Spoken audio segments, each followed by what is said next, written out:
Bonjour à tous. Alors nous avons vu dans notre précédente vidéo tout le style CSS attaché au background. À présent, nous allons voir ce qu'on appelle généralement le modèle de la boîte. Alors la boîte, c'est quoi? La boîte, c'est tout simplement les blocs. Donc lorsque nous sommes en train de développer un HTML, nous construisons notre maquette en fonction de certains blocs. Ok? Donc ces blocs, on va devoir les positionner, leur donner du volume, c'est-à-dire une taille, une largeur, ainsi de suite. Donc c'est ce que nous allons voir dans cette vidéo. Je vous invite à véritablement bien sûr. D'accord, donc on va voir ensemble où est-ce qu'on va l'appliquer. On travaille toujours sur notre fichier HTML. On a une div qui a pour identifiant ma div 1. Une deuxième div qui a pour identifiant ma div 2, une troisième div qui a également pour identifiant ma div 3, ok, voici ça, et une quatrième div qui a pour identifiant ma div 4. Ok, donc en tout, on a 4 divs.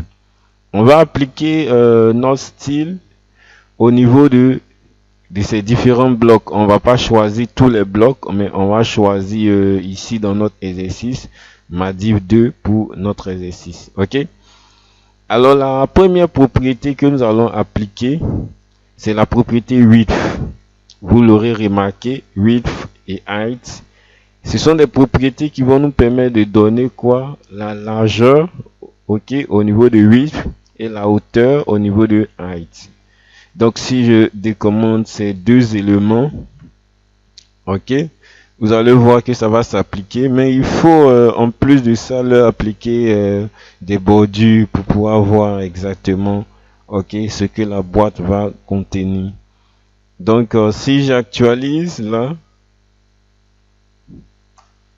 ok, effectivement ça a été appliqué puisque vous voyez que notre div 4 est complètement dans la div ok, dans le paragraphe. Donc si j'augmente par exemple cette taille à 500, vous verrez mieux que ça a été appliqué.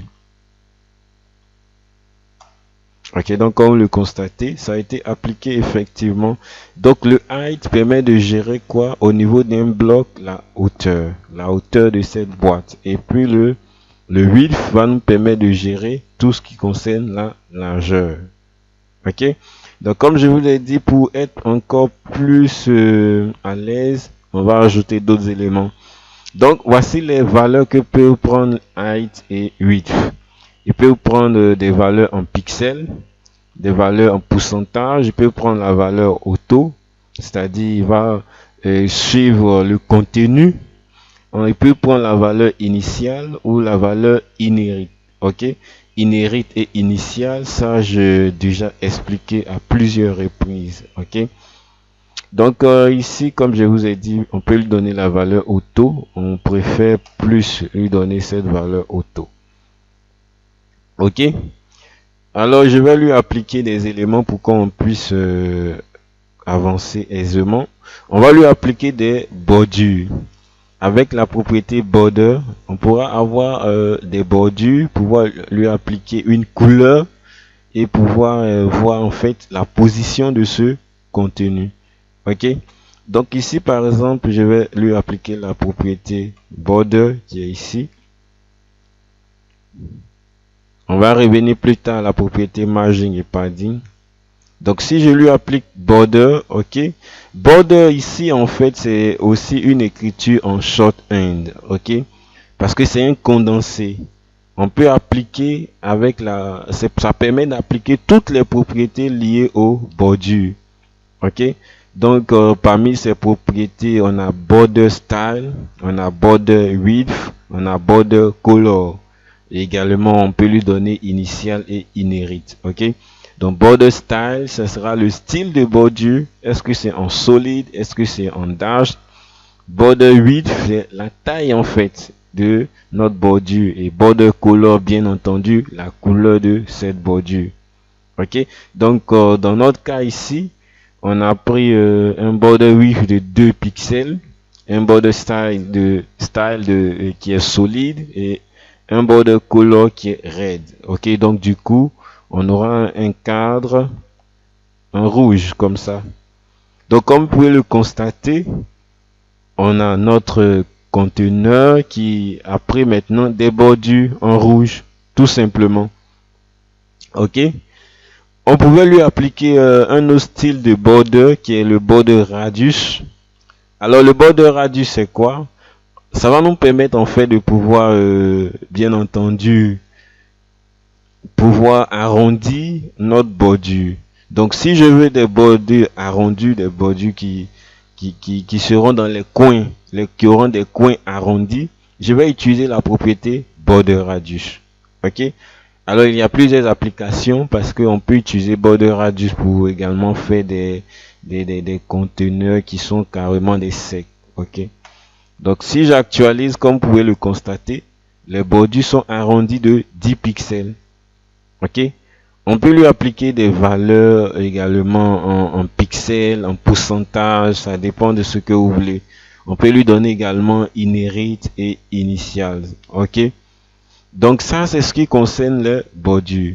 Ok. Et il y a deux propriétés que j'ai laissées pour l'instant. J'en ai déjà parlé, mais dans ce tuto, on va voir encore. C'est la propriété margin et l'autre propriété padding. Ok. Alors margin et padding, ça sert à quoi?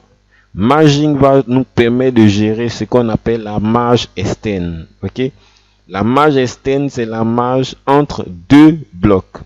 Donc, par exemple, on a ma div, on a div 1, div 2. Si j'ai besoin d'appliquer des marges, ok, entre div 1 et div 2, je vais utiliser margin. Ok. Par contre, padding va gérer ce qu'on appelle la marge interne. Si je veux appliquer des marges, je ne veux pas que les écritures soient collées au bord de mon conteneur, je vais utiliser ce qu'on appelle des padding. Donc, padding, c'est la marge interne. Ok, donc voyons comment cela est appliqué. Ici, par exemple, dans notre cas, on a appliqué toujours à notre conteneur qui est ma div 2. On va lui donner ici plusieurs tailles. Je vais vous expliquer. Alors la marge, on a mis plusieurs valeurs, 10 pixels, 5 pixels, 10 pixels, 10 pixels. Ok. On suit ici le sens des aiguilles d'une montre. Ok.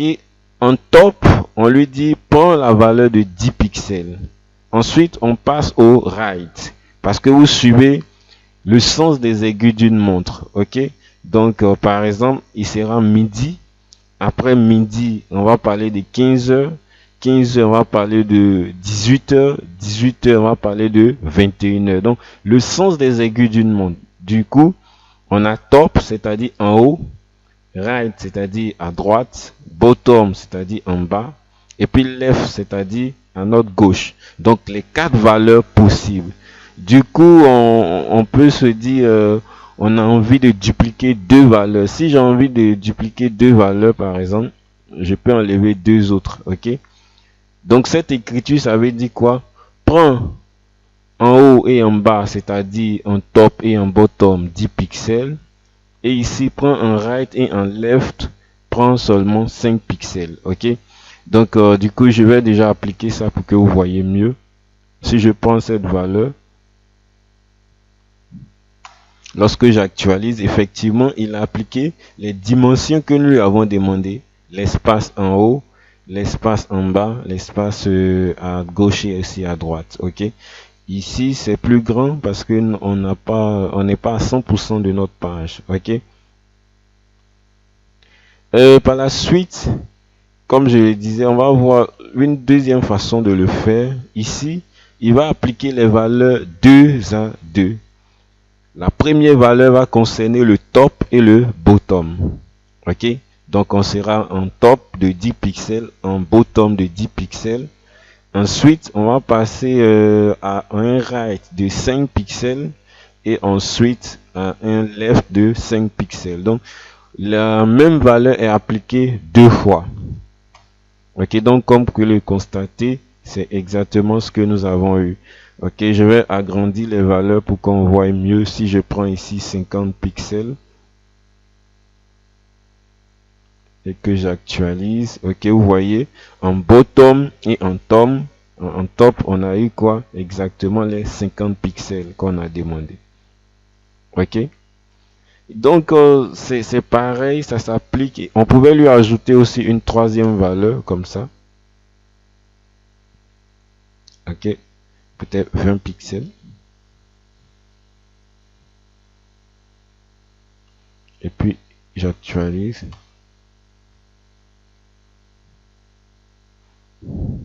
Donc, comme vous pouvez le constater, qu'est-ce qu'il va faire?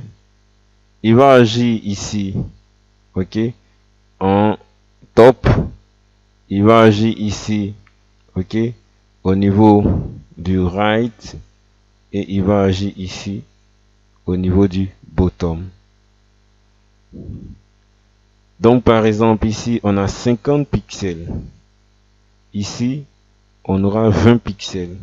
Mais ici, on aura quoi? On aura plutôt cette valeur de 5 pixels qui sera dupliquée. Ok? Donc, par exemple, là, si je mets un 100 pixels, comme le constatez, effectivement, cette valeur qui est la troisième valeur qui concerne le bottom, ok, c'est appliqué. Donc, lorsque nous appliquons la trois valeurs, on applique toujours le même principe, le sens des aigus d'une montre. Mais dans ce cas, la deuxième valeur va s'appliquer deux fois, c'est-à-dire en left et également en right. Ok? Lorsqu'on a deux valeurs, ces deux valeurs s'appliquent exactement dans les deux positions, c'est-à-dire la première valeur pour le top et le bottom, là et là, et la deuxième valeur pour le right et le left. Ok? Et vous pouvez vous poser la question, mais et si on a une seule valeur? C'est pareil. Si on a une seule valeur, cette seule valeur va s'appliquer à tous les endroits. Ok? Donc toutes les marges auront la même valeur. Donc je peux dire que j'ai besoin de toutes les marges à 50 pixels. Ok? Du coup, toutes mes marges ont eu quoi? 50 pixels. Ok, donc c'est vraiment pratique. Ce que nous avons vu au niveau du margin, ça s'applique exactement au niveau du padding. D'accord? Donc si je reviens ici avec une marge de 20 pixels, je vais décommenter le padding. Alors le padding, je vous ai dit que c'est la marge interne. Ici, tout est collé de base.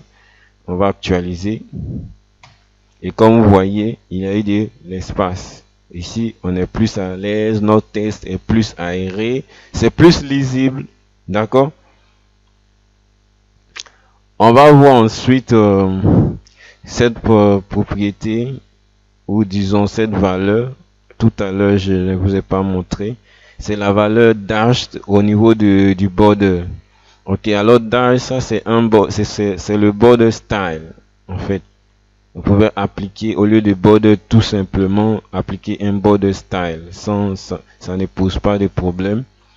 Alors ce border style là, qu'est-ce que ça va faire? On va déjà commenter ça pour éviter les conflits.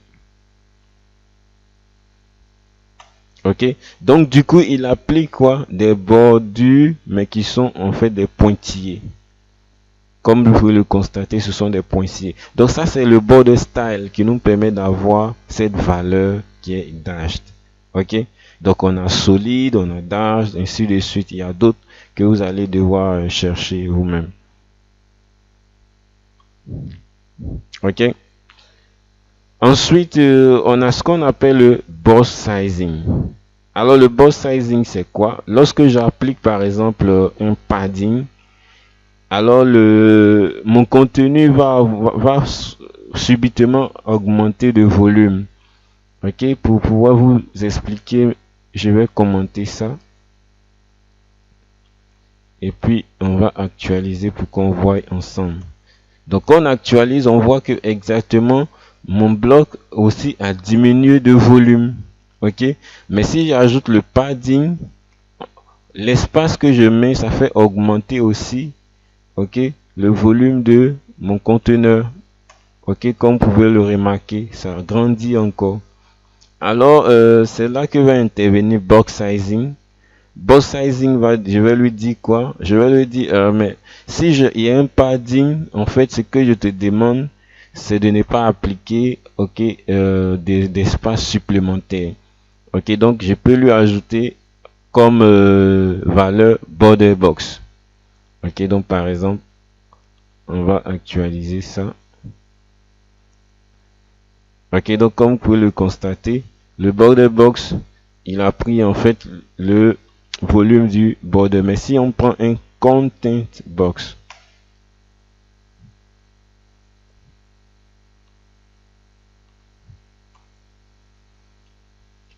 ok, donc content box, il va prendre quoi? Il va prendre exactement tout ce qui est lié au contenu. Donc on revient en arrière parce qu'il faut suivre très bien pour voir les petites différences. Donc border box, je reviens, border box, et qu'est-ce qu'on voit? C'est tout ce qui va il va s'agir de tout ce qui est lié au contenu. Mais si je prends content box, c'est seulement lié en fait au volume du contenu, tout simplement. Donc vous allez voir que les écritures qui sont ici vont se déplacer, donc pour que vous puissiez mieux voir.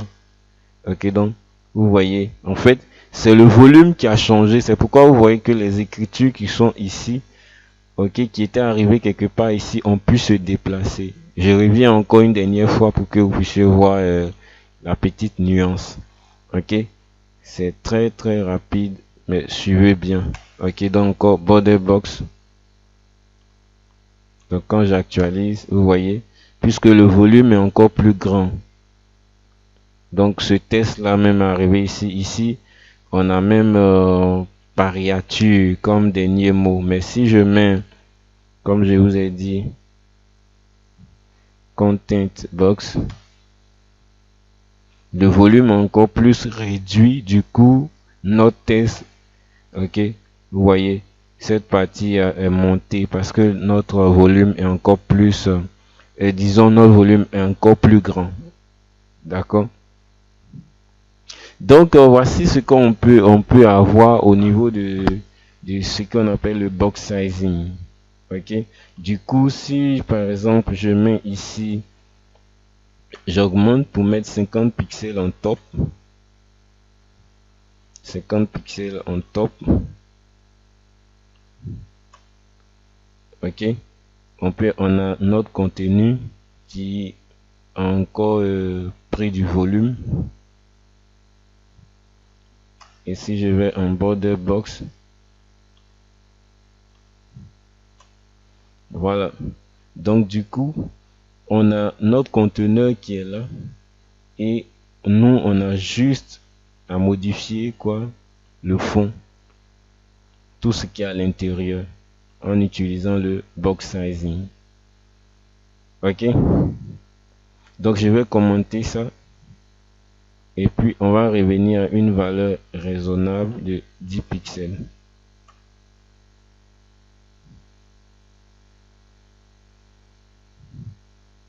J'actualise. Voilà.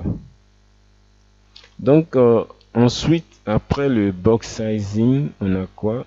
Le background clip on a vu, hein, on a vu déjà tout à l'heure. C'est une propriété qui va nous permettre de définir l'endroit où une image ou une couleur doit recouvrir. Ok? Donc je définis en fait la plage ou bien la position également. Donc si l'image doit recouvrir une partie où est compris le padding, je vais utiliser quoi? Padding box. S'il doit recouvrir seulement la partie où il y a du contenu sans le padding, je vais utiliser content box. Donc ça, on l'avait déjà vu tout à l'heure. Ces deux propriétés, padding box et border box, se ressemblent. Donc on va voir tout à l'heure comment est-ce que ça se passe. Content box, vous allez voir que je vais déjà appliquer un background color pour qu'on voit mieux. Ok, donc je vais appliquer un background color ici. Background color, je vais donner comme valeur green. Ok, point virgule. Et si j'actualise, vous voyez ici on a notre contenu qui a été pris en charge sauf les padding parce qu'on a utilisé quoi, content box. Mais si j'utilise plutôt le padding box, ok, toute la partie où il y a le padding sera pris en compte aussi, comme vous pouvez le constater. Mais les bordures n'ont pas été pris en compte. Ok, c'est pourquoi j'ai fait exprès cette fois-ci de mettre le pointillé pour que vous voyez mieux. Maintenant, la dernière différence, suivez bien, c'est ce que nous allons voir. Lorsque on va utiliser border box, c'est-à-dire les bordures seront pris en compte. Donc si j'actualise, comme vous pouvez le constater, les bordures ont été pris en compte au niveau de la couleur. Ok, donc pour ceux qui n'avaient pas bien suivi la différence au niveau du tuto passé, voici un peu comment vous pouvez faire pour reconnaître les choses. Ok, donc après cette propriété, je vais déjà commenter ça. Je pense pas qu'on aura besoin de ça dans la suite. Voilà, je commente ça aussi. On va avoir une autre propriété assez intéressante. C'est la propriété overflow. Alors overflow va nous permettre de faire quoi? Overflow va nous permettre de pouvoir définir lorsque nous avons un contenu qui dépasse en fait son bloc, son conteneur. Qu'est-ce qui doit se passer? Est-ce que nous devons scroller? Est-ce que nous devons tout afficher, ainsi de suite? C'est ce que nous allons voir avec la propriété overflow. Alors overflow peut prendre les valeurs comme déjà on a vu scroll, visible, hidden, c'est-à-dire cache, ok, auto ou encore inherit. D'accord? Donc pour pouvoir le faire ici, je vais donner un height de, je dirais 100 pixels ou bien 100 pixels. Je sais pas si c'est trop, mais je vais essayer 100 pixels. Ok, je vais décommenter déjà overflow.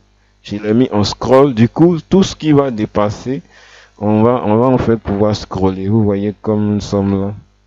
Ok, donc effectivement, tout ce qui dépasse les 100 pixels, ce qui est en bas, on est obligé de scroller parce qu'on a utilisé comme valeur scroll.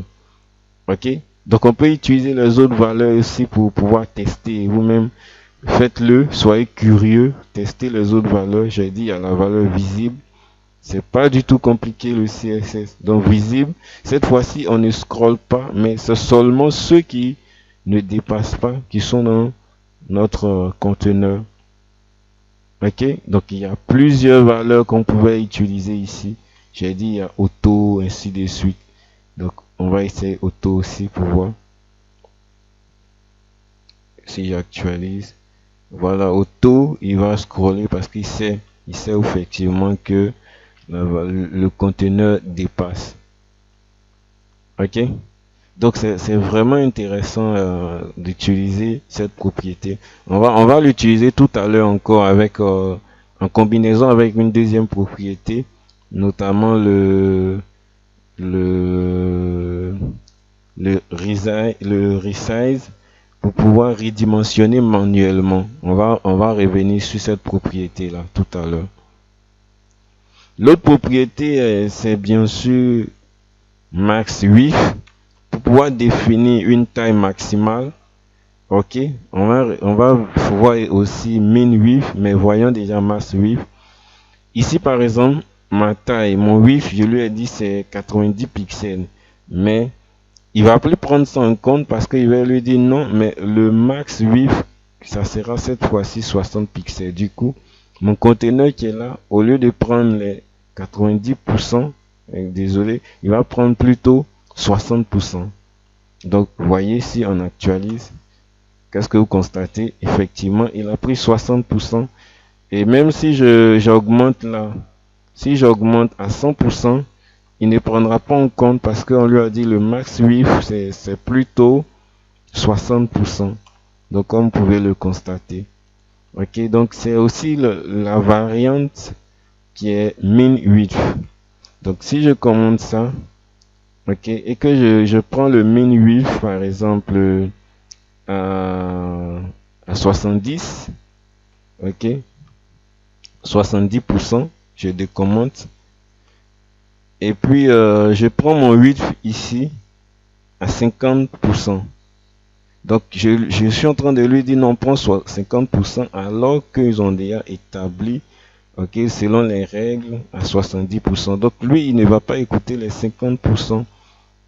Ok, donc je viens là, je commande pour que vous voyez mieux le changement.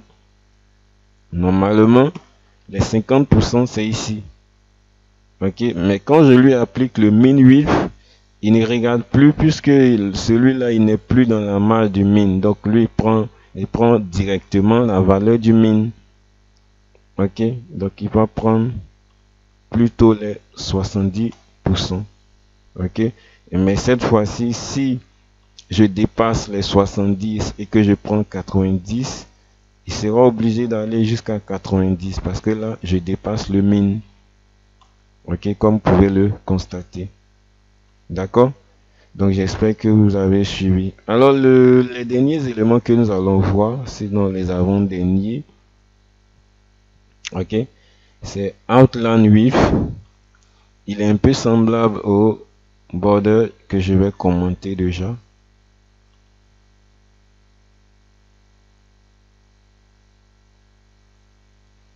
Ok, donc on va l'utiliser. Il est composé, il prend en quelque sorte, c'est aussi 3 valeurs pour qu'on puisse bien le voir. Donc il y a le outline tout court pour tout ce qui est shorthand, mais il y a aussi l'écriture, ok, avec plusieurs attributs comme ce que nous sommes en train de voir maintenant. Ok, donc déjà à quoi outline va nous servir? Ok, ça nous permet de spécifier en fait l'épaisseur du contour. Ok, ça c'est outline width. Ok, il permet de spécifier en gros le contour, mais on peut le décomposer en plusieurs propriétés. Comme je l'ai dit, il y a l'écriture en shorthand. En CSS, il y a l'écriture en shorthand où on utilise une seule propriété qui peut prendre toutes les valeurs des autres attributs du même genre, ok, ou bien on peut les décomposer. Donc si je prends uniquement le outline, il va définir la taille en fait du contour. Ok, outline et style, il va définir en fait le style. Donc c'est pourquoi je dis qu'il est semblable à la propriété border. Ok, donc là si on actualise, on verra en fait que c'est semblable. Ok, donc comme vous voyez, qu'est-ce que vous constatez? C'est semblable en fait. C'est semblable à ce que nous avons vu avec border. Ok, donc vous pouvez utiliser soit border, soit outline. C'est pas un souci. Ok. La dernière propriété que nous allons voir, c'est la propriété resizing. Resizing, c'est quoi? C'est pour pouvoir définir si de façon manuelle, l'utilisateur peut agrandir, peut en fait redimensionner le bloc. Est-ce que l'utilisateur peut redimensionner un bloc? Oui, on va utiliser BOF. Il peut redimensionner uniquement de façon horizontale, on va utiliser horizontal. Il peut redimensionner de façon verticale, oui, on va utiliser seulement vertical comme valeur. Donc on va tester tout ça. Si je décommente et puis j'actualise à ce niveau, ok, du coup on ne voit pas parce qu'il y a une propriété que dont je vous avais parlé qui est la propriété overflow. On va utiliser overflow, ok, et cette fois-ci on va voir que notre propriété agit. Donc vous voyez ces 3 traits qui sont là, c'est-à-dire que je peux redimensionner. Ok, donc l'utilisateur peut redimensionner ce bloc là comme il le souhaite afin de pouvoir mieux lire. Donc c'est pratique, ne pensez pas que c'est inutile, mais dans un design, vous aurez peut-être certainement besoin de ces choses-là. Ok? Donc comme vous voyez, on peut redimensionner. D'accord? Donc j'ai dit que ça pouvait prendre aussi la valeur horizontale. Donc si je prends horizontale, cette fois-ci, donc si j'actualise, on va voir que on peut pas en fait, je veux faire en vertical, je peux pas, c'est seulement en horizontal. Donc voici ici vu toutes les propriétés qui sont rattachées au bloc, au contenu. Ok, on peut leur donner des tailles, des widths, des heights, on peut leur donner également, ok, des padding, des margins, ainsi de suite. Vous avez vu comment on forme le margin et le padding. Ok. Alors nous allons voir les autres propriétés, le positionnement, positionner au centre, positionner à gauche, à droite. Ok, notamment les propriétés left, les propriétés right. Ok, on le verra plus tard. La propriété float, on le verra. Et on va ensuite avancer pour pouvoir faire certainement vous donner les TP. Donc, nous avons terminé. D'ici la prochaine vidéo, portez-vous bien. Au revoir.